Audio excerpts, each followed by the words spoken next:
په پېښور پوهنتون کې د افغان محصلینو د فراغت لمانځ غونډه ترسره شوی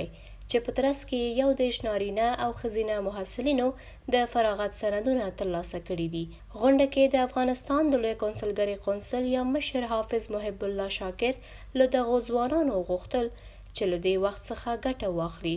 او ویل چې د خپلو زده کړو له لارې د افغانستان د روښانه راتلونکي لپاره کار وکړي. دا د پوهې غونډه وه، د پوهنې غونډه وه کنه. لهذا پوهنه چې مابین ته راځي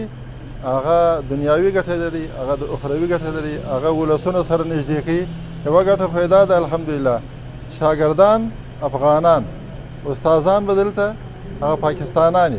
نو چې سره استاد او شاګرد د دوی په مابین کې داسې یو نسبت دی چې ډېر قوي نسبت دی.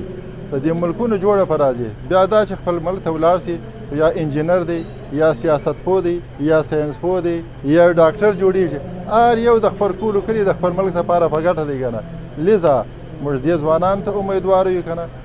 چې دا به هلته خدمت کوي، هم به علمي دغه پوهه چې دلته حاصله کړې ده دا به هلته بیا خپروي کنه او دغه رقم عملي میدان کې به کار کوي کنه. او د دې حکومت څخه موږ ډېر مننده یو او د دې استادانو څخه مننده یو.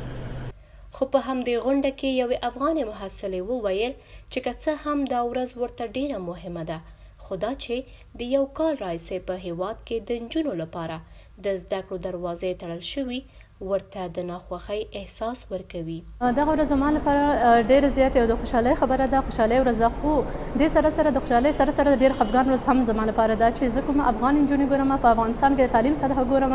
د افغان جنکو پر مخ باندې مکتبونه بند ګورم، دا ما ډېره ځوروي او ډېره د خفګان خبره واقعا ده چې موږ دغه د وجې خپله خوشحالي هم نشو لمنځلی. دا مهال په پاکستان کې په بېلابېلو پوهنتونونو کې شاوخوا 15,000 افغان محصلین په زده کړو بوخت دي. د پاکستان په پوهنځیو کې د افغان محصلینو لپاره یوازې یوه څوکۍ ده چې د خونې څوکۍ یا کوټه سیټ بلل کیږي. ځینو محصلینو په دې غونډه کې د دې څوکۍ د زیاتوالي هیله څرګنده کړې ده.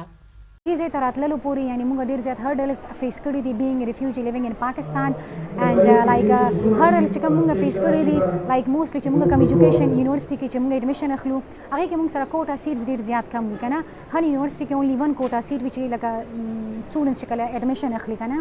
نو هر یو فیلډ کې یو کوټا سیټ وي. زه خو به دا ریکویسټ کوم زموږ ریکویسټ سره به هر حال څه کېږي نه بټ اټ وډ بي بیټر چې موږ دا هایلایټ کړو چې دا سیټس لکه یو نو زیات شي ځکه چې لکه هر یو کس چې دی نشي افورډ کولی په انټرنیشنل سیټس باندې راشي. پرایویټ یونیورسټیز کې دا دي او پرایویټ یونیورسټیز کې دا نشته، دا صرف ګورنمنټ یونیورسټیز کې دي.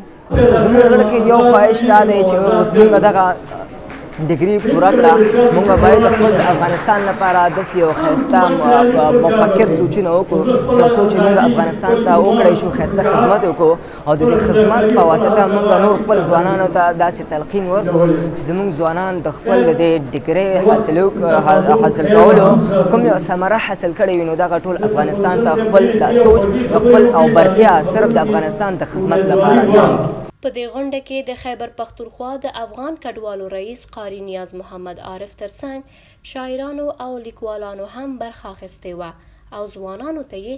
د تعلیم له لارې د بریالیتوب پیغام ورکړ. مسکا صافی، پېښور.